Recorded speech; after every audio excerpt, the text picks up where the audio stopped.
नमस्कार, आप सभी का स्वागत है बेसिक शिक्षा पे।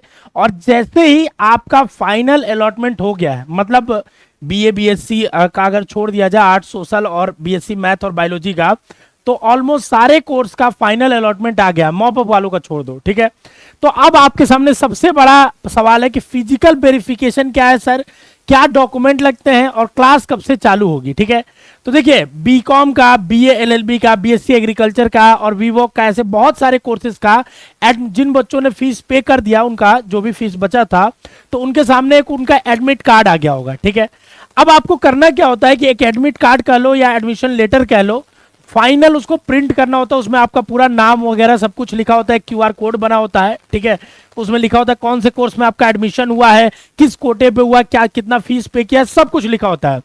उसकी एक कॉपी प्रिंट आउट लेनी होती है और आपको लेके आनी होती है फिजिकल वेरिफिकेशन के लिए। फिजिकल वेरिफिकेशन क्या है, मतलब जो भी डॉक्यूमेंट्स आपने ऑनलाइन जमा किए थे, वो सारे डॉक्यूमेंट्स की कॉपीज, फोटोकॉपी और ओरिजिनल लेके आप आओगे बीएचयू में और आप वहां पे वेरीफाई करोगे। तो सबसे पहला और इंपॉर्टेंट सवाल कि सर फिजिकल वेरिफिकेशन कहां होगा। ठीक है, तो देखिए आपके एडमिट कार्ड में साफ साफ लिखा होता है, देखिए ध्यान से सुनिएगा। जब भी जैसे एक बच्चे का देखिए बीए एलएलबी का है, इसके एडमिट कार्ड में साफ साफ लिखा हुआ है, देखिए यहाँ पे कि you are required to report to the office of concern dean of faculty for physical verification. तो आपको आना है, अपनी फैकल्टी के डीन ऑफिस पे जाना है और सारा डॉक्यूमेंट्स लेके, क्या क्या डॉक्यूमेंट्स उसको भी एक्सप्लेन करेंगे हम आपके सामने। ठीक है, कब से कब के बीच में होगा, तो देखिए जिन बच्चों का फीस पे हो चुका है, मैक्सिमम का 23 से 26 के बीच में ही लिखा है, पर BSc math, BSc bio, BA arts social का भी नहीं आया है।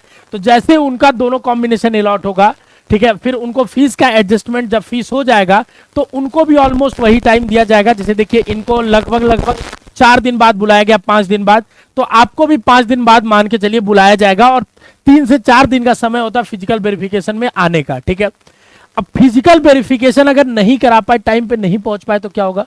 देखो ऐसा कुछ एकदम रॉक सॉलिड नहीं होता है कि अगर आप नहीं आ पाए तो आपका एडमिशन कैंसिल हो जाएगा या कुछ भी। ठीक है, फिजिकल वेरिफिकेशन में अगर आप लेट होते हो या कुछ भी किसी कारण से, लेट तो मत होना, पहले यही कहूंगा, लेकिन अगर लेट होते हो बाबू तो आप मेल करके या कैसे भी करके इंटीमेट जरूर कर देना कि मुझे ट्रेन का टिकट नहीं मिल रहा था, ये दिक्कत था, या जो भी, हम 1 से 2 दिन बाद आ पाएंगे, हम 26 को नहीं 27 को आ पाएंगे। फिर जब आप आओगे तो आपको थोड़ा ज्यादा दौड़ना भागना पड़ेगा, बट आपका हो जाएगा। पिछले जितने भी अभी तक होते आया उसके बेसिस पे मैं कह रहा हूं, बट इसी को मत मान लेना कि सर आपने बोला था तो अब 26 लिखा है तो मैं 26 नहीं 27 को ही जाऊंगा, आराम से 28 को ही जाऊंगा। ठीक है, ये बिल्कुल भी मत मानना। ठीक है, अब उसके बाद बात करते हैं डॉक्यूमेंट की। ठीक है, इससे ज्यादा इंपॉर्टेंट एक सवाल है जो बच्चे बार बार हमसे पूछते हैं, जैसे कुछ कोर्सेज वीवॉक के जो आरजीएससी में चल रहे हैं या अफिलिएटेड कॉलेज में जिनका एडमिशन हुआ है, वो कहां रिपोर्ट करेंगे। ठीक है, तो देखो अभी तक जो हमें पता चला है उसके बेसिस पे मैं आपको बता रहा हूं। ठीक है ना, कुछ भी यहां क्लियरली तो लिखा नहीं है। ठीक है, लेकिन पहले क्या होता था कि मेन कैंपस में वो लोग ही रहते थे जिनका अफिलिएटेड में होता था, वो भी आके यहीं पे अपना डॉक्यूमेंट वेरीफाई कराते थे। लेकिन अभी हमने बात किया थोड़ा कुछ लोगों से, ठीक है, तो उन्होंने ऐसा बोला है कि आपका अगर डीएबी में हुआ तो आप डीएबी जाइए, अगर आपका कहीं एएमपीजी में हुआ है, वीसीडब्ल्यू में, किसी भी एफिलिएटेड कॉलेज या आरजीएससी में हुआ है, तो आप वहां पे जाइए, वहां पे जो ऑफिस बने होंगे वहां आपका फिजिकल वेरिफिकेशन होगा। क्योंकि एट द एंड आपको जिस कॉलेज में पढ़ना है या जहां जिस कैंपस में पढ़ना है, उसी में आपको जाके डॉक्यूमेंट सबमिट करना ही होता है। ठीक है, इसीलिए ये बनाया गया फिजिकल वेरिफिकेशन का नियम। दूसरा सवाल कि सर फिजिकल वेरिफिकेशन के लिए आए तो क्या पूरा सामान वामान लेके आए, अब एक ही बार बैठने के लिए, मतलब पढ़ने के लिए आप लेके आ सकते हो, क्योंकि जब फिजिकल वेरिफिकेशन होता है, जैसे इसमें 23 से 26 दिया है, तो उसके 3 से 4 दिन बाद क्लास ऑलमोस्ट चालू हो जाती है। तो ऑलमोस्ट आप मान के चलिए 1 अक्टूबर से क्लास चालू हो जाएगी। तो अगर आप एक भी दिन मिस नहीं करना चाहते तो आ जाइए, 2-3 दिन आप कहीं गेस्ट हाउस में, होटल में रह लीजिएगा या किसी रिश्तेदार के यहाँ, फिर उसके बाद जैसे ही आपको प्रोसीजर होगा मिलने लगेगा। तीसरा सवाल कि सर क्या हॉस्टल कब मिलेगा, अब मेरा नंबर अच्छा है, तो देखो बाबू क्या है कि हॉस्टल के लिए ना अलग से इंडेक्स जारी होती है, मतलब जो आपने मार्क्स पाए हैं और जो आपकी घर की दूरी है यहां से बीएचयू गेट से, बीएचयू से, वो दोनों को मिला के एक अलग मेरिट बनती है।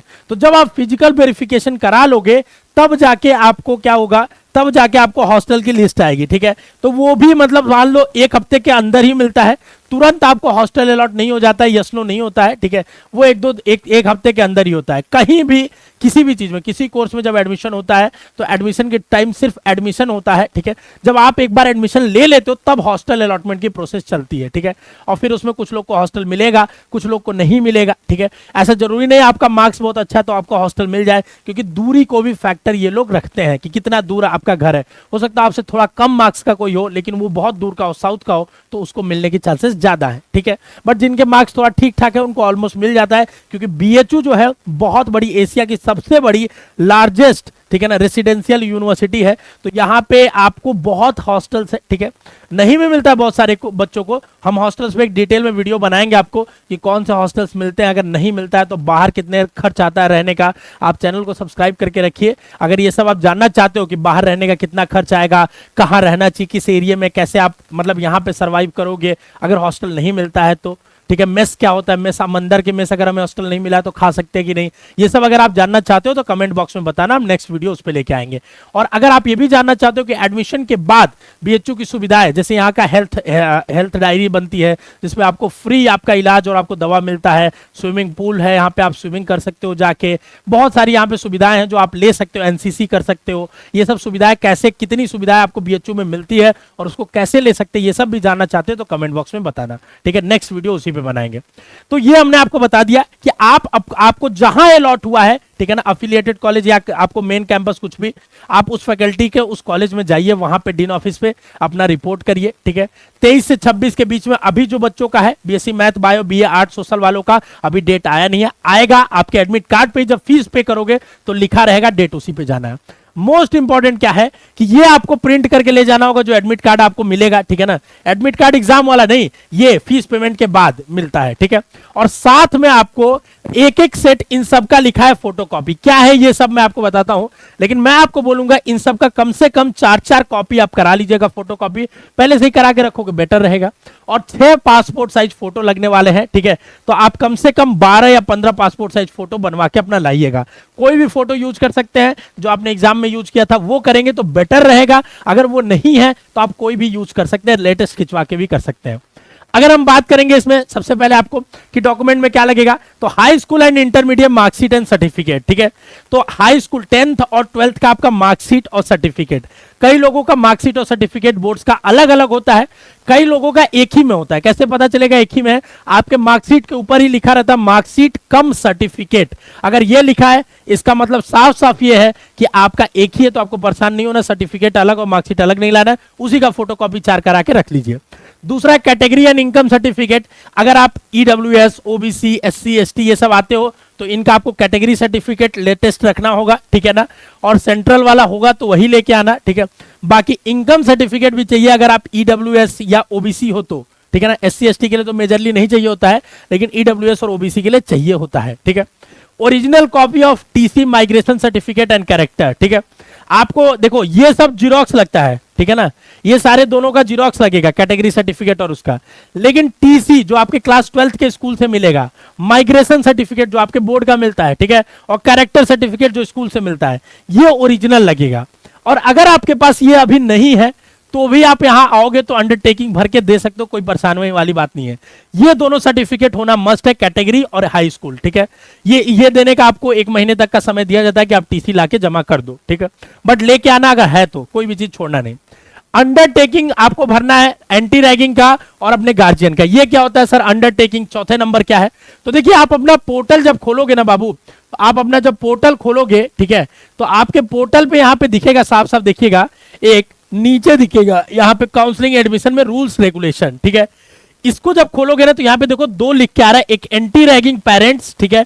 ये एंटी रैगिंग पेरेंट्स है जो आपके गार्जियन के नाम से भरा जाएगा, मम्मी या पापा के नाम यहाँ लिख के भरा जाएगा और लास्ट में यहाँ साइन होगा, ठीक है। कैसे भरना उस पर डिटेल में एक वीडियो बना देंगे, ठीक है। और एंटी रैगिंग अंडरटेकिंग एक है, ये स्टूडेंट के नाम से भरा जाएगा। मान लो जैसे मैं हूं तो आई आशुतोष राय अपना रोल नंबर लिख के, और ये गार्जियन वाला मेरे पापा का नाम लिख के भरा जाएगा, ठीक है। इसका मतलब ये है कि आप रैगिंग की एक्टिविटीज में ना पार्ट लेंगे ना आप करेंगे रैगिंग, ये है, ठीक है। तो चौथा नंबर जो पॉइंट है बाबू, ठीक है, वो क्या है कि अंडरटेकिंग आपको भरना है एंटी रैगिंग का, ठीक है ना, दोनों लोग का, गार्जियन का, पेरेंट्स का अलग और स्टूडेंट का अलग। उसके बाद डोजियर फॉर्म भरना है। डोजियर फॉर्म आपका 3 भरना होता है, ठीक है। डोजियर फॉर्म क्या होता है, सेम उसी में आप जब देखोगे ना, डेलीकेसी कम डोजियर फॉर्म, इसको क्लिक करोगे 2 पन्ने का फॉर्म होता है, इसको आगे और पीछे प्रिंट करा लीजिएगा। अगर आपके पास ये नहीं भी रहता है ना तो परेशान होने वाली बात नहीं है। क्यों? क्योंकि आप आओगे तो बीएचयू में जो दुकानें हैं वहां पे भी ये बिकता है और आपको वो दे देंगे डोजियर फॉर्म निकाल के, बस प्रिंट निकाल के लाओ, अच्छी बात है। ये सब आप अपने पोर्टल से डाउनलोड कर सकते हैं, अपने पोर्टल में ही आपके पड़ा है। अगर वहां से भी नहीं करना चाहते हो तो नीचे हमने ड्राइव में कमेंट बॉक्स में मैं पिन कर दूंगा, ये सारा अपलोड करके ड्राइव पे, वहां से प्रिंट कर लो, एक जगह आपको सारा मिल जाएगा, ठीक है। वहां से ऐप में कर दूंगा, हर जगह मैं भी डाल दूंगा ताकि आपको एक्सेस रहे, ठीक है। इसको दोनों साइड प्रिंट करिएगा, ठीक है ना, एक और उसके पीछे, और उसके बाद इसकी 3 कॉपी भर के लेके आनी है आपको। अगर भरने में कोई दिक्कत होती है आप कमेंट बॉक्स में बताइएगा, हम दोनों फॉर्म अंडरटेकिंग डोजियर भर के आपको दिखा देंगे, समझा देंगे, ठीक है ना। उसके बाद आगे अगर बढ़ते हैं, ठीक है, कि allotment letter which are generated, यही लेटर जो मैं आपके सामने खोला हुआ हूं, ठीक है ना, ऊपर आपका नाम लिखा होगा, सारी चीजें, क्यूआर कोड होगा, फोटो, ये लेके आपको आना है, ठीक है। फिर बीएचयू रजिस्ट्रेशन फॉर्म, फिर आपको क्या करना है बाबू, आपको जाना है यहां से अपने रजिस्ट्रेशन फॉर्म ये भी प्रिंट कर लेना, माई एप्लीकेशन में जाइए और यहां से एडिट व्यू करके ये भी प्रिंट कर लीजिएगा, ठीक है ना, ये भी प्रिंट कर लीजिएगा जरूर, ठीक है। उसके बाद ये सारा प्रिंट करने के बाद आप लेके आइएगा जरूर, ठीक है। इसके बाद कोई डॉक्यूमेंट नहीं बचता, इतना लेके आइएगा, ठीक है। आधार कार्ड वगैरह की नीड नहीं पड़ती है, बट आप लेते आइएगा, आधार कार्ड अपना मम्मी पापा सबका लेते आएंगे तो अच्छी बात है, ठीक है। इतना डॉक्यूमेंट तो मस्ट है आपको लेके आना, ठीक है। डेट बता दिया आपको लेके आने का। फिजिकल वेरिफिकेशन में होता क्या ये बता देता हूं। फिजिकल वेरिफिकेशन में जब आप आओगे तो यही डोजियर फॉर्म जमा होते हैं और उसके साथ ये सारे आपके डॉक्यूमेंट जमा होते हैं, ठीक है। 3-3 फॉर्म में जमा होते हैं, तो हर चीज का 3-3 4-4 कॉपी करा लेना, ठीक है। और जब ये जमा होगा तो आप फाइनली बीएचयू का एडमिशन हो जाएगा, फाइनली बीएचयू के स्टूडेंट हो जाओगे। कुछ दिनों में आपको एक बीएचयू का पासबुक मिल जाएगा और आप अपने आप को बीएचयू का स्टूडेंट मान सकते हो। हालांकि जिस दिन आपने फीस पे कर दिया उसी दिन मान सकते थे, ठीक है। तो ये पूरा प्रोसेस है फिजिकल वेरिफिकेशन का। अगर समझ में आया, अच्छा लगा वीडियो तो जरूर लाइक करिए, शेयर करिए, कमेंट करके बताइएगा कि यूजफुल इंफॉर्मेशन रही। अगर आपको कोई डाउट है तो कमेंट बॉक्स में जरूर बताइएगा। स्वस्थ रहिए, मस्त रहिए, all the best, love you बच्चों।